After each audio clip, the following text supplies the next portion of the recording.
What's up, guys? Appreciate you watching this episode of RSG, man. If you may not know, we have just started our Discord channel, man.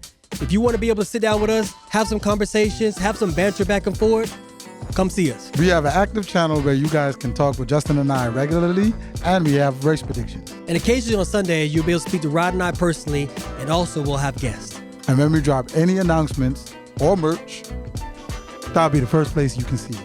And we'll also have some lucky fans be able to ask some questions to our guests. So hit the link in the bio.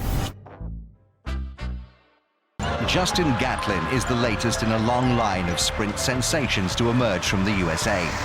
Gatlin got a good start. Look at this man coming through now. Gatlin. What a fantastic performance from Gatlin. It's all about Gatlin. Ultimate goal is to be one of the best sprinters in history. And what a fantastic performance from Gatlin. And look at the time. It's the American leading the Jamaican at the moment. He knows he is the world champion. Justin Gatlin is the world champion here in London. What's up, everybody? We're back with another episode of Ready, Set, Go. We in the building. And when you see me in person, you see this man right here in person too. Then you know we have a special guest, the bearded one. To tell him who we got today, baby. Man, we got Brazil in the building, man. We got Alison Dos Santos, man. Welcome to Ready, Set, Go, man. I've been chasing you for a month. Yeah. That was a nice change. But Literally for a month, I've been, every time you see me, be like, yeah, next time. We got you now. we made it. We here, boys. Yeah, we in the building, man.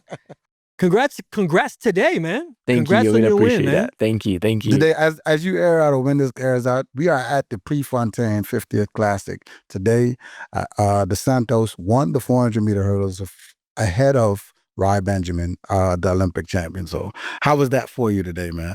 It was a great race. I think me and my coach had a conversation coming to Prefontaine. It's like, yo, it's all about execution. Just go out there and execute the race. Just like have the feeling that the execution was nice, and then we have time to work to get faster for the world championship. So I thought the execution was amazing. Like I did everything right, the steps, the change in rhythm and everything, but I know I can be faster. So I finished the race like, okay, 46.6 was good, but I can do better. I'm excited for the next race, but it was a good day. I was a little worried because I felt like Rye at that point had the advantage because he was in 5, I think he was in 6. So he was behind you, basically, through the stagger, right? And usually when someone has that advantage, they can watch and pace their top opponent and see how they're going around the track, when they're making moves. Yeah. Do you ever feel that, or do you just focus on your race and say, this is my steps, this is my execution, and then just worry about that? I think it's a good mix of both. Of course, I was in the lane ahead, so I was thinking about my race. I was like, yo, I know I'm leading the race. So if I'm just push hard, they're going to push hard as well because they're not going to let me go out. So it's like, okay, cool, just be smart, do your race, and keep the rhythm, keep the pace. And I knew that at some point, me and Rye would be like right next to each other. I knew that was about to happen, And I was like, just keep thinking in your lane. Just don't freak out and finish the race strong. And I think it's interesting, like to run in different places. Because in Stockholm, I run the side lane. And then right now I run the outside lane. So just like, it's good to have different positions when you're running as well. Yeah. Did you feel like, and this is what I was telling Justin as we watch, it seems like you're like, okay, coming through the last 100 meters, you waited on Rye and tried to say, okay, this last 100, if he got the best leg speed, we're going to battle it out for this last 100. I kind of strategized it. I'm at where my coach said we would be at 300. I know Rye was going to be there. Now we're going to see who has the best last 100. Was that the case? Kinda though. Just like, how I can say, like we have similar but way different type of running. Like he's faster than me, but we do distribute the race really, really well. Like we're both fast at the beginning, but also we can finish strong. And I knew that like we'll be right next to each other the last hurdle. And I've been working on my finish, like just to finish strong, to like actually just be able to hold the form at the end of the race. So once I got the last 100, I saw that Rye was there. So like, we're fighting for it, but I know I was ready. I was like, I know this is going to be a battle. Because always when me, Rye, Carter is running, we're fighting for to the last meters to see who's going to win the race. So just see them together is also something that like is expected. You know, if I get way ahead of them, I need to keep my mind straight because they're like, oh, this is gonna be great. But be right next to each other, that's just like a normal day for us. Do you see this as getting your lick back from Stockholm? Because Rye won that race, and then you're like, all right, we got Prefontaine next. I got you over there. I think, I hope they are like that, you know? Like when we won the Oslo Diamond League, it's like, okay, cool, that's 300. It was fun, but, you know, there's nothing else I could say. Just different thing. We weren't prepared for it. And then like in Stockholm, we won the 400. And where I got the best, I was second. It's like, oh, that was close. And it's, especially when it's close, really, really close, it's like, boy, it was just this. I could have won and yada, yada, yada. So like, okay, you're going to Prefontaine. So that's going to be nice. I got you there. You know, I want to win. I like to win. So I came to the race like, I want to run fast and win the race, no matter how fast I'm running, you know? Yeah, I don't think Rye like that today, man. You beat him in the Nike house. And you represent the 3 stripes. Yeah, but think of me. Just follow my thought. You know, he's Nike. That's the Nike race. I'm 3 stripe. But also in 2022, the World Championship was here, and I won that one. So like the track is special for both of us. You know, so are you trying like to say my tally on this track? I'm 2-0 for Rye. You starting something? Nah, I did not because. He said, move your feet over. I got some space here too. This is my house too. This is my house too. All I'm saying, that state is special for me. You know? So I do like it. Look, I was world champion over there. You know, just a great feel. So I love it. So what I love the storyline of the men's 400 hurdles because it started and we watched the big 4. We watched Samba go out there and do something we never saw, which was break into a time barrier that hasn't been done in a very long time. And then you guys were like, oh, the door's open, we in here. Like, and you guys just started like dropping times at the times. And it's like now you see it's like the big 3, the big 4. When you step up to the races, we know it's going to be an entertaining race. Do you see it that way? Do you just see competitors? Or you be like, all right, I like the fact that this is a big 3 and every time we get together, it's going to be a tango. I do like it. You know, when we're together, you know, the feeling is different. For example, in Stockholm and also here in Prefontaine, when you know, like the 3 of us are together or the 4 of us, because we can take some of the conversation, you know, like he, as you're saying, he started, you know, because I remember when I was young, dreaming about running 48, watching somebody run 46. And I was like, is this man like actually doing this? Like, was some hurdles missing this lane? Because making no sense. How can you run like 46, you know? And then I was getting older, and then I was able to run 46. It's like, oh, yo, that man just started everything, you know, because Kevin Young did it, but was way back there. Like, I wasn't even alive, so I wasn't watching, but somebody did a bunch of stuff for the sport, and I respect him so much for it. And once we line up to compete, we know it's war. Because it's not like, for example, I don't think Rye is comfortable with the race of today. I don't think he's like getting back home. So like, okay, was like a 46, so it was a great race. Nah, he want to win. You know, we have the feeling, me, Karsha, Samba, and Rye. So we never just getting comfortable with the situation. We always like want more.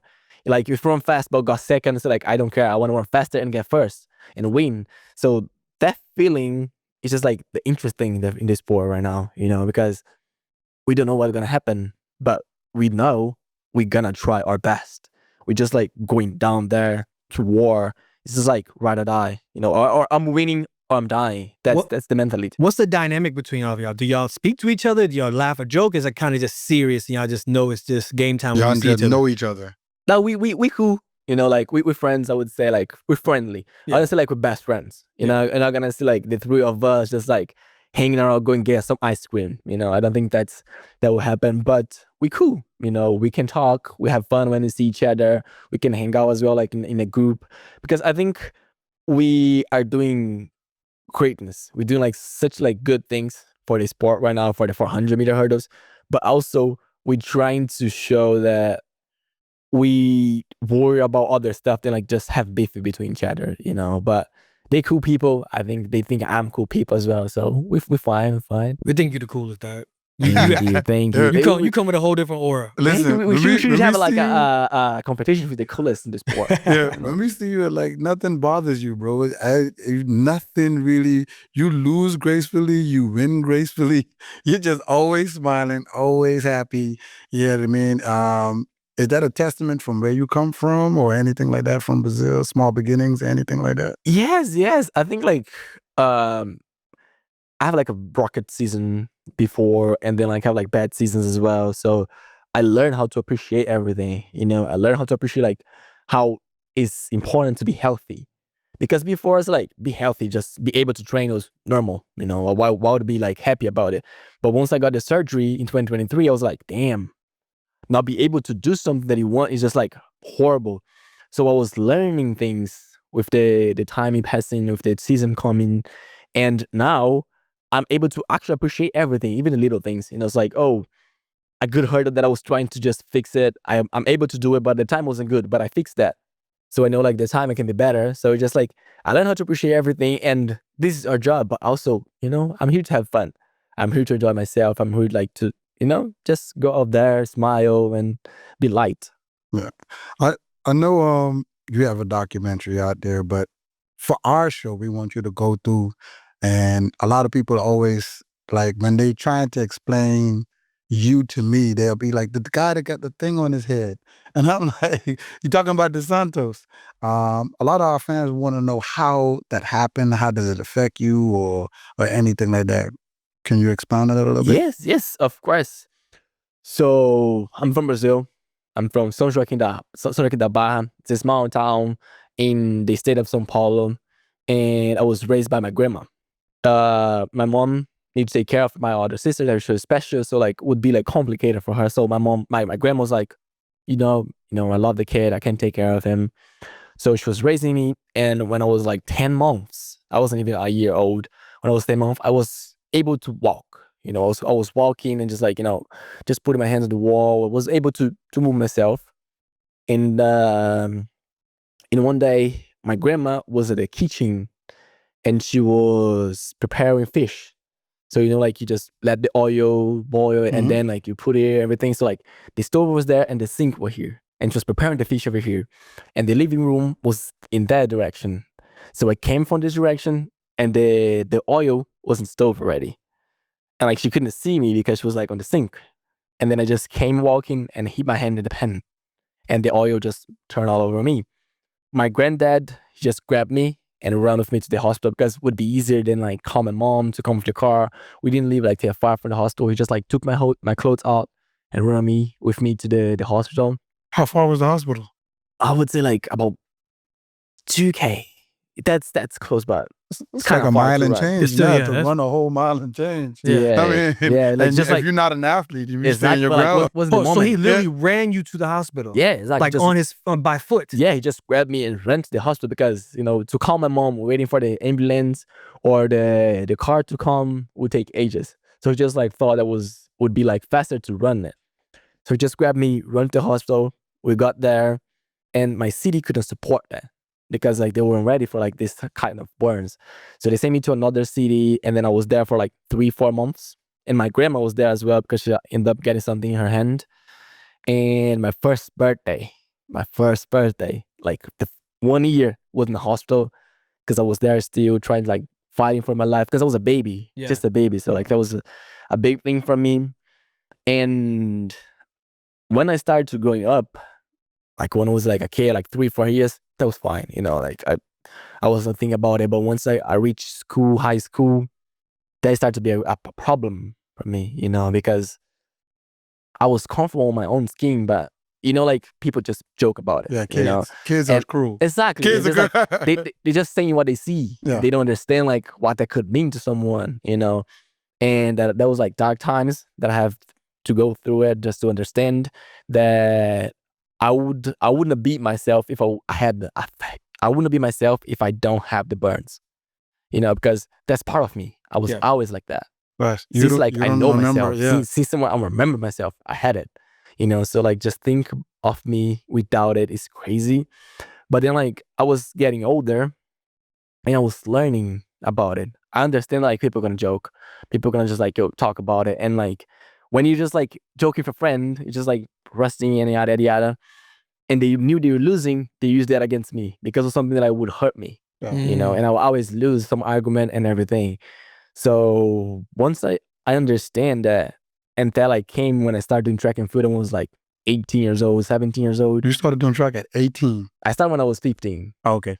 But then like I just started to get better when I was 17 Okay. because track and field actually changed my mindset towards. Because the friends that I made in track, the people that I met when I was in my hometown that was like starting the project, they were always like, yo, that's you, you know, no matter if like they joking about it, no matter if they talking about it, that's part of you, you know? So like, as soon as you gonna be able to accept it, gonna be easier for you. And then I started to think about it, and it actually was, you know, really, really easy to understand that I have that. And if say any bad names, you know, they're not changing who I am, that I'm a good person, that I'm trying to be like a friend, a good friend. So it was hard, but once I figured out everything, I got older, then I understand the process and what I was going through my life, get easier. Do you think that you coming to terms with being okay with yourself and having that community of track and field around you who said, it's all about winning and losing, they don't care what you look like, what's going on, do you think that's where your confidence really came from? Like, did you start to grow, become more confident, become a better competitor because you were like, this is me, I'm going to do what I got to do? Kinda. Like winning, like running faster, like just getting medals help you to be your confident. Because like you winning, you know, you're doing something great. So you get more confident about everything. But I think I would say it was more the environment, the friendship, like the love they was able to give to me that actually helped me to go through it. Because there wasn't something that I was talking about it. Because I was a man, you know, I'm a man. So when you're a man, young, you don't want to talk about your problems, you know, like you seem like you are weak, you know. But then like I was able to get some support that I was never asking for. I was needed. I was in need of some support, but like I was never able to ask for. And they were able to give me without me asking them. And that was like something that I really, really appreciate. Like the whole group that was there when I started doing track, they changed everything for me. You know, like I was like, in 2 years, I came from a shy kid to the athlete that you know right now. Because if I tell you that I'm shy, you're not gonna believe it. No, sir. Because like no, not at all. But I was a shy kid. You know, like it took me like 4 months to go training because I didn't know anyone over there. So I was waiting to a friend start doing track and field so I could go with him because I wouldn't go by myself. You know, so like I think after I started doing track, the development, like how I could evolve was really, really good. When did you realize that you could do track and field at this level? You could be one of the greats. When did that hit you, or when did you know? Was it in Brazil, or was it a team you made, or when did you recognize, or did a coach help you recognize it? I think I'm really, really thankful for my first coach, Anna. She always helped me. She was always like, yo, you good. You're gonna be good. No matter how fast you're running right now, you're gonna be good. You know, you have like a future. You don't have to worry. The time you come, you're gonna run fast. But like now just work through it, you know, just do what I have to do because you're gonna be good. So then I was an okay athlete when I was younger, you know, like I got third in the nationals and I was always there like getting a third medal, but I was quasi almost like I was in fourth, but I was trying, you know, I was getting there. So when I was 17, when I was 17, I went to Kenya to my first like World Juniors, was the last one. So I was like happy. I was like in the final. So I was just like, okay, I'm good, but not that good, but I'm good. And then 18 came, we run fast, but nothing like that I would say I would run 46. You know, I was running some 49 when I was an 18-year-old. Yeah. So it's like I was happy about it, but I wasn't like thinking that I would be called or be part of like the big three at some point. And I think the like when it changed, actually everything changed was in 2021 in Tokyo. Because before I was running 47, I was running really 47 was amazing back there. I was running some 47.2, 47.4, and like I was like the world record, the South American record holder, and I was proud of myself. But after that final, everything changed. After the 45, the 46, everything changed. I was like, what is going on of this thing? You know, like how is that possible? You know, like I ran 46, but someone ran 45, but And then like after that, the mindset changed. Like, okay, cool. I'm not just like another athlete. Now I'm on one of the guys. I'm on the list of the top 3 ever in the whole history. Man, that is definitely a crazy, and that is definitely a ride. Who did you watch coming up that inspired you? Was it someone from Brazil, or was it someone international you watched and you was like, I want to be them, or I want to be greater than that person? Who inspired Dos Santos? I have like a few athletes. I have George, that he used to be one of my training partners, because he was doing great. He was running fast. But the thing that he taught me was like just about discipline. You know, how smart you need to be about your rest, about your body, about you eating, about like where you're going, who is around you. So like once I got to São Paulo, I left my city, I went to São Paulo. He was there to kind of guide me in a way. So I really appreciate him for all of he did. And then I was growing up watching old videos of Kevin Young. I was watching Samba. I watched Wade break the world record in Rio. So I was watching those guys, and it's like I want to meet them. You know, I want to see them in the competition. But like I just want to be part of that world. You know, and like I'm just happy to one day be able to call Wade Van Niekerk like my friend, which is able to talk. I know his family. Just that's just like something that would be a dream for me. You know. That's cool, man. What is your favorite race, and what's your least favorite race that you've had in your career? Oh, in my career. Yeah. Ooh, boy. The least is the final in Budapest. That was the least, because I was ready to run faster. I was ready to get a medal. I was ready to perform. But then the lack of competition was against me that day, because I was able to train. I was able to like to just get ready for it. But there's like small things that just can adjust when you're competing. And I wasn't competing that much because I had a surgery. So I think that one was like hard to swallow, you know. That one was like, because your heart's there, but yeah, your body couldn't it's get like, it done. like when you see the race, it's like, okay, like I was doing well, I was running well. I could just like, the problem was like the hurdles. I was hitting 2 hurdles, and they just like took me off of the race, and I was pissed. And my favorite one, ooh, that's a tough one, because I love Tokyo, but I also love Eugene 2022. His house. You know what I'm saying? This is his house. Yeah. They put up on the coffee table. That's my place. That's my place. Boy, Ryan gonna come get you, boy. Ryan gonna come. Boy, we always out there.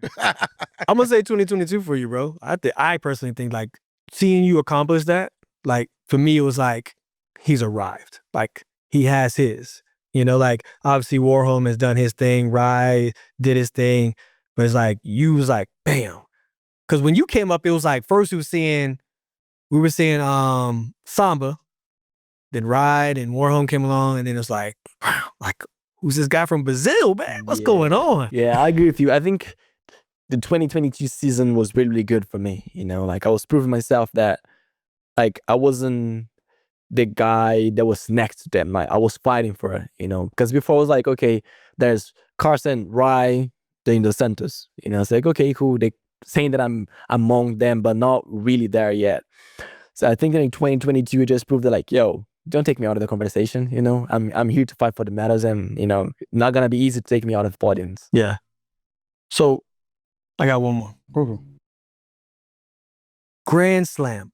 You leading up in the Grand Slam, it's like a 2-part. What made you agree to do the Grand Slam? Because it was so unorthodox.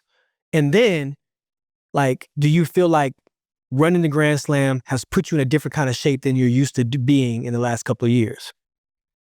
Yes. I think what made me like sign with Grand Slam was the idea of it, you know, because we were doing the 400 and the 4 flat, you know, and that was perfect for me. Because I'm always like going to Diamond League and I can't do both because they're like 2 hours of difference and everything.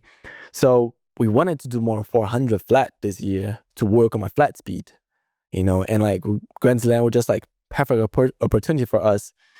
And I love to compete. I do love to compete. I love the training, don't get me wrong, but compete is just amazing, you know. And me and my coach had a conversation that like, we're gonna do Grand Slam, we're gonna go out there, we're gonna compete, but also we're gonna respect the season, you know. are not gonna peak to compete in April. We know that we need to run in September. So we're gonna run fast throughout the season, but the main goal, the peak, gonna be September. September is where we're gonna be ready to run our best time, to do crazy things, and yada yada. So I agree with the Grand Slam because I thought I saw something good in it. So like, okay, we can go out there, we can compete, we can just expose ourselves more, but that's fine. I'm used to it. And I really, really appreciate Grand Slam. I really, really like it. The whole experience of it, was really, really good. Yeah, it was really good. I appreciate it that much. So you think it's mission accomplished? Do you feel like you're in a different kind of shape than you're used to being the last couple of years because you were able to double? Yes, I think it helped us to organize better the training and the speed. Because before, once we start doing the hurdles, we're just doing hurdles because we were never running the 400. So why would we do some flat speed? But then in this season with the Grand Slam, we were doing a lot of work. I was just practicing with Dream, with Caleb, just actually doing some flat work how to get better in the 400. IPR was 0.1, but I did my PB this season. So I think that changed the mindset and just allow ourselves to understand that we fast. We can run fast. Yeah. Because 46 is fast, but you don't realize how fast it is until you break down the race. Yeah. So was a good season with Grand Slam, good race. So I'm just excited to see how they're gonna show up again next year. Let's talk about the Adidas Games. You won the straight 200 in a very unorthodox way. We watched a lot of the hurdlers use the same leg going over all of the hurdles, but you switched legs. Was that a strategy that you guys talked about early for you to win that race and everything else? Yes, because I do 12 with some hurdles, and I'm too tall for it. So just pretty much everyone's trying to run with 13 out of the way, but I can't do it because get to a point that the hurdle get too close and I can't be faster in that space. Hold on, you do 12. I do 12. People work to get to 13, and you do 12. I do 12 because 13 ain't good.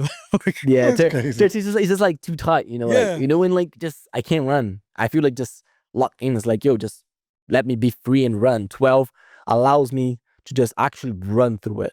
But 13, it's crazy. It's crazy. I can't do it. People always say if you can get 13, you're good. This dude doing 12. We need to do something different to get different times. But yeah, in the Adidas game, me and my coach were doing a practice for it, but we were just trying to just understand how everything would work, and to keep the same leg, I would be running in the same place. When we don't move, we don't go forward, just always underneath you. So we were we need to try to switch legs. We need to try to do it with 6, and we did once. I was able in practice. We try once. Cool. That's all you need. Once you get there, just run that thing fast. And I think it's just fun though. Just for example, me and Caleb had a bet who would win. We just do 10 push-ups after the race and just try to bring the fun part to it. Just made it easier.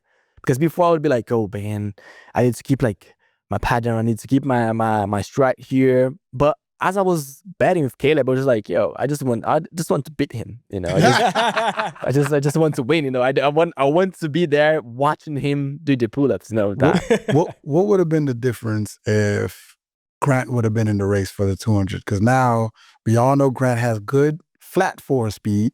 We all know he is probably one of the best, or if not the best, 110 hurdler we've ever seen, and that's a good match at 200 meters of you and Grant Holloway. What would that Grant being in that race done for you? I think it would be amazing, and something that I have crossed my mind. I thought those competition against 110 guys in the 400 in the middle would be really, really nice because they fast, but we also fast. If you get this speed we run in between hurdles, sometimes we running faster than them. Of course, we're not gonna beat them the 110, but we're running faster than them. And having Grant in that one would be nice though, because he's used to 3 steps, that's done. But there he would need to work in different different kind of race. Maybe he would need to switch because he's also tall, really, really strong. So that's something that I would like to see it. I would love to run Grant. That would be really nice. You hear that, Adidas? At the next Boost Games, we want to see that. Maybe the 300. Both. Maybe the 300. Like, just, I want some adventures Grant as well. ain't scared. Grant ain't scared. Grant will be like, man, shoot, I'll go all the way up to the 400. Shoot. But like I said, we've seen Grant run 44 and a flat I have 4, seen man. that boy run some relays. And I remember, like, in one of the Florida relays, I was supposed to run against him. I said, like, I'm not the same leg of Grant. Because, like, for example, I'm running against, I don't know, Jareem Richard, and he passed me. That's fine, it's Jareem Richard.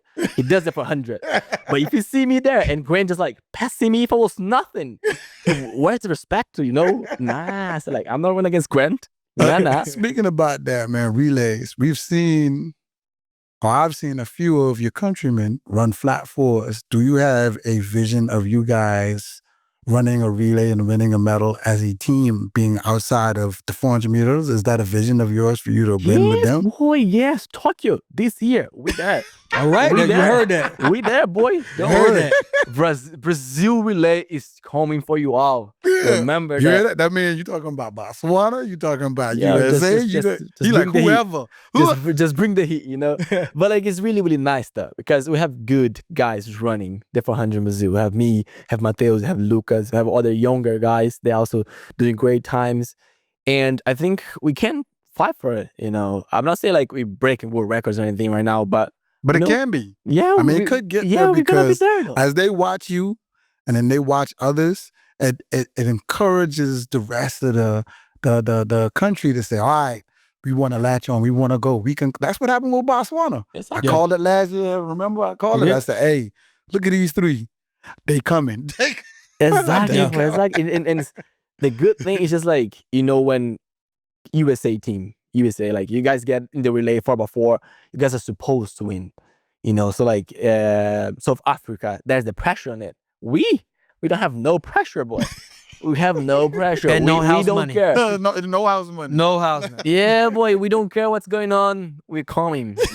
Don't worry. But we know you've moved to America now to train. This is your base country for training. How has America been treating you? How is that for you? How was the transition from Brazil to here? What is it like? Because I remember seeing you at, I've been chasing him for more than a month because the first time I asked him was for a year. Listen, Because I asked him the year before at Tom Jones. Yeah, and he was like, yeah, whatever. every time you see him, you call me like you saw Bigfoot. You was like, hey man, this is Alison Santos, man. We gonna get him on the show.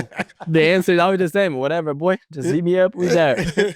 How was your transition? Was it any difficult? Your English is really good. You know what I mean? Yeah. How was the move for you? I moved from São Paulo. Have you been to São Paulo, right? Yep, I have. Exactly. So I moved to São Paulo to Claremont. so that speaks for itself. You couldn't even find it on the map when you're looking for it, right? Exactly. He's like, where is Claremont? There is more people in my hometown than in Claremont. And that surprised me. My coach told me this like a couple weeks ago. It's like, like there's more people in your small little town than in Claremont. It makes sense, But yeah, I think it was good. It was good because we got what we wanted, like we wanted like some peace and quiet because São Paulo is just crazy. Sometimes take like 1 hour to get like 2 kilometers from where you are right now. And we want some peace. We want some place that like we can train. You can just be there, relax, get some good supermarkets, good food around. And in Orlando area is the biggest community of Brazilians out of Brazil. Really? For real? So I'm pretty much living the dream in Brazil still. Because I do everything in Portuguese. I go eat a sushi, they speak Portuguese. Barbecue, Portuguese. Supermarket, Portuguese. I bought like something in IKEA. The thing to build Put it it together, in Portuguese. So I'm still in Brazil. Yeah. So I go to Brazilian supermarkets. I'm cooking Brazilian food at home. So I'm living the Brazilian life in the USA. So that helps everything to be easier. That's cool. Because usually athletes don't have that, especially when they're displaced and they have to go train in a different country. They don't have that community that's around them, or even to even hear their own language. You know what I mean? So that's really cool that you have that whole setup right there. It gives you more comfort. Yes, Yeah. yes, of course. Just like know that if just the thought is just like there's a bunch of Brazilian living there. If there is a bunch of Brazilians, something must be good for us. Yes. You know, so if they love this place, I'm probably gonna like it as well. And I do like the area. You know, you were telling me this for everything. Oh, but I want to do something fun. We have the parks. Yep. Oh, you have downtown. You know, so it's pretty fun to live down there. And the people there they pretty chill. They're pretty cool. You Do know? the Brazilians recognize you? Like when they see you, do they recognize Dos Santos? What are you doing here? Yeah. Do they see you? How yes. is that for you? It's really, really nice though, especially because they out of Brazil. So when you're not in Brazil, you don't see as much from Brazil as you would. But like when I see someone from Brazil in Orlando, in Clermont, and they come talk to me, because like, oh, yo, Dos Santos, like they call me Pew, because that's my nickname. So like if someone's from Brazil, they're not gonna call me Dos Santos, they're gonna call me Pew, because that's how I'm known there. And just like it's really, really fun to me, you know, to have the experience even that I'm outside of Brazil. So a total stranger that who's never met you before, they're gonna walk up to you and be like, Pew. Pretty much. Yeah. Pretty much. So like I had a thing. I know where you know me from the way you're gonna call me. So if you call me Dos Santos, I know you're not from Brazil and you know me from track.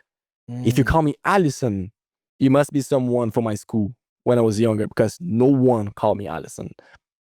If you call me Pew, you know me from track in Brazil. You're from Brazil and you know me from track. If you call me Teco, you grew up with me. Okay. Because that's my nickname. Just my people know that. You know, like of course a bunch of people know, but mostly the people that I grew up with. So the way you calling me, I know where you know me from. That's dope. I like that. Man. That's definitely dope. We have a section for everything, man. That is definitely dope. Living in Orlando could be really fun. And you say you like that you have the community there from the Brazilians and everything else. How often do you go back to Brazil? Before I used to go back more often, more times, but now I just spend vacation over there. So I had this conversation 2 weeks ago. So pretty much I'm going there like 2 times a year, 2 times per year. So I'm going there 2 times like at the end of the year, like Christmas and New Year's, but also in my vacation, once like the season's done, go to Brazil, spend time with my family, my friends, and try to just like, you know, get together with them, because when we far like this, we miss way too much. Yeah. So I'm trying to go back there and catch up a little bit, just, you know, show my family that I love them. I'm doing this because of them as well. I know they're proud of you, man. I know they're proud of you, bro. I hope so. Come on, man. Being that you were a world champion, we definitely know, man, every time you get on the track, you're getting on the track to win. How much would it mean to you to meet the world champion this year over the big three? What does that mean? Would mean a lot. I think would mean a lot, because the thing that is important to an athlete, just like run fast, perform well, is really important. That just like, you know, reassure you that you're doing great work. But winning is really, really important as well. If you just train hard and you're doing great times, but you never winning, you're gonna get like, is this actually enough? You know, like what could have been done better, and like get out those bad thoughts and bad feelings. But winning is important for an athlete, and I think I'm the moment that like winning would be important for me. You know, I want to go out there, run my PR, just like run really, really fast. I still, every single race that I'm going there, I'm trying to run 45, because that's what we're aiming for, you know. And I want to do that in Tokyo, and I want to win in Tokyo. That's my goal. I want to win. I want to leave with the gold medal. No matter how fast I ran, I just like want to go out there, perform, and be able to leave the track with the gold medal, and that feeling that like the work that we did was worthy. I can see you doing that, brother. I can see you doing that. I can see you doing that, but I think there's 2 or 3 or 4 people that want to be in your way. It's and that's the fun though. Like if it was easy, you know, if it was easy for me, like everyone was running 48, I was running 46. I would be like, yeah, you know, winning is winning. Yeah. But when you know we have these guys running crazy times, winning tastes even better. Yeah. Let's talk about your aura. Like you come with a whole unique aura, dog. Like what you wear, the earrings, everything, you dye your hair. Like, is that something that is does it have significance in everything you do? Or is it just something that day you just be like, you know what, I'm just going to dye my hair today? Your chain and everything, is all that significance? Yeah, I think like the most people that you talk about it, when it's like describe a Brazilian, they would say like flamboyant, you know, that we like to just like go out there, like colors, we like to be playful and everything. And I think Or like dangerous. we know some dangerous Brazilians. Yeah. I agree with you. They're dangerous. They're dangerous. That's why I'm living in the USA right now. Brazilians are dangerous. Yeah, I know boy. some dangerous. I know some pretty Brazilians. You may know the dangerous, I know the pretty I know ones. some And dangerous that's why ones. they're dangerous. There we go. The more you know. Exactly. So like, I like those things. I like this necklace. I like the necklace. I like just the gambare ear and everything, the rings and the whole vibe of it. And I try to bring a little bit more of myself to the track, you know, because there's a bunch of artists that like, they have the persona, you know, they have like the bigger character here and they are someone else out there.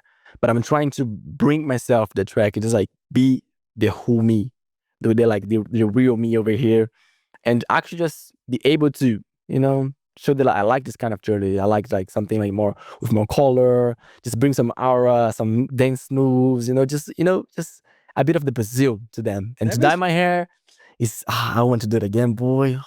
I want to do it again. But now I'm letting my hair grow, so it's not good for your hair. But Yeah. I don't know if I care that much. I might dye it. That makes me want to ask, like, if you had opportunity to design your own uniform, what would it look like?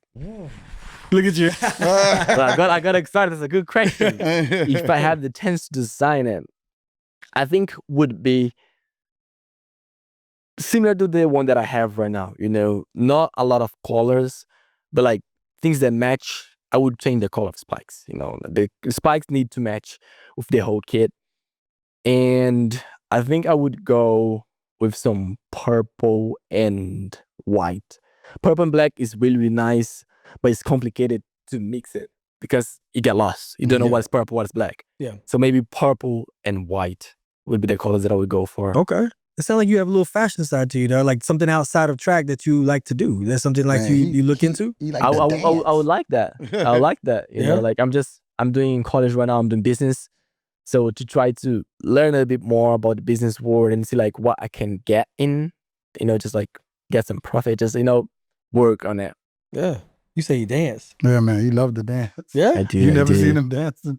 Listen, when you go to like a regular Claremont track meet, he in the middle of the track just dancing. Well, like, I thought you were going to say like at the after party. You no, talking about at the meet. At the meet, he's dancing at the meet. Yes, just dancing, having fun with the people that care about him in the middle of the track. I feel like that's like a Brazilian thing, right? Just having fun, dancing. Yeah. We like to enjoy life. You know, we like to be happy. We like to go out there and just dance. We don't care that much. You know, life is easier in Brazil, I would say. We take easy about a bunch of things. So I'm trying to always dance. If you go to Claremont, even like in a normal day of training, you're gonna see me dancing. You're gonna hear some loud music. Because I always have my speakers with me because we need some music though. Yeah. I'm the music guy around there. I practice. Like at the practice, all of them are dancing after practice with their shirts off, the girls and him. I'm like, what? What? Yeah, boy. We out Hey, there. life of the party, dog. He is. You know we good people. We know we're gonna bring the vibe always. Nigga, I don't know how you are dancing after such a hard workout because I would be laid out on the ground, but more kudos to you, man. Listen, keep on the dancing. I'm gonna be down there in about a week. Ooh, perfect. So I'm gonna come out to see it. Just trust me. I'll be ready. I'm stretching. I'll be ready to go. I'm gonna join in. Oh yeah, he's training again anyway. So you guys say how that gonna be? You know, explain to me like you coming back. I heard that. not to this. Not to this. Yeah. Not to your level. Not to this. I'm just curious. I'm curious, boy. So what is the plan? Well, the plan right now is not to be as sore as I've been feeling the last 2 weeks. Yeah, the beginning is cruel. You said, I know that. But you know, like from an influencer standpoint, because we're doing this now, Okay. you hear a lot of talk from like the influencers, Speed and Ashton Hall and Tyreek Hill. I'm like, look, my boys are working hard trying to win world championships and trying to run 9.7s. They don't got time to race you guys, but you know who do?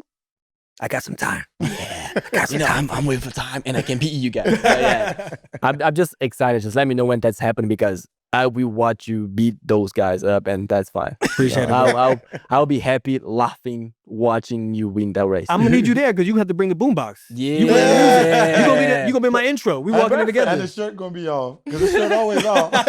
Yeah, it's hot in Florida, boy. It's hot in Florida. Don't bring shirts. You're not gonna need it. You're not gonna be always shirtless. How have you handled? And this is probably one of my last questions. How have you handled all the newfound success, newfound money, newfound attention, and you're still humble?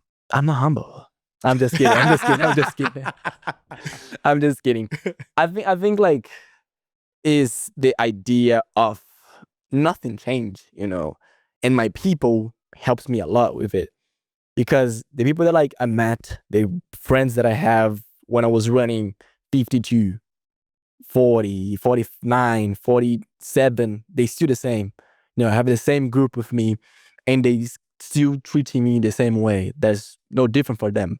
So why would I feel any difference right now as well? Of course, I know who I am and what I represent.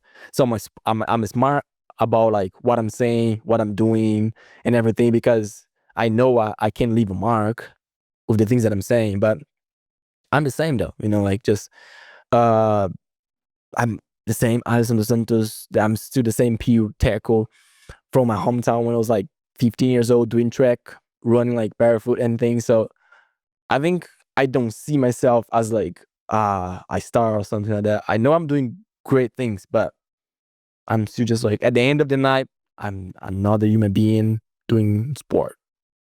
That's what's up, man. Hey, man, we enjoyed having you on the show. Long time coming, for sure. And we got to have you on the show again, brother. Listen, hopefully we be in Tokyo, and he said he's gonna get the gold medal. We have him back. Listen, we calling it. We all gonna be in Tokyo. You're just gonna get a cut here. You're gonna get back. The medal gonna be my chest. The gold one. We're working for it. You're working for it. Just wait and see. That's right, Man. Dos Santos, you if you have anything, that's your camera. Any PSAs, you want to tell people your handles, what you're doing, that's your camera right there. You can tell them right there whether to reach you or follow you or anything. What I want to say is, life is too short to worry about everything. Have fun. Go out there. Be yourself. Everyone is unique. No one can be you. So just be yourself. Enjoy everything. Life is great, boy. That's it. Give him a little Portuguese too, man. Yeah. Fala comigo, rapaziada. O negócio é o seguinte: a vida é muito boa pra ficar desperdiçando. Então, ó, se cuida, se alimenta, dorme, mas curte muito. Vai, aproveita que, ó, camarão não, errei, ó. Cavalo marinho se finge de peixe para não carregar a carroça. Então se cuidem. We thank you so much for joining us, man, taking the time out to be with us. So we hope you guys enjoyed this episode. But until next time, on Ready, Set, Go!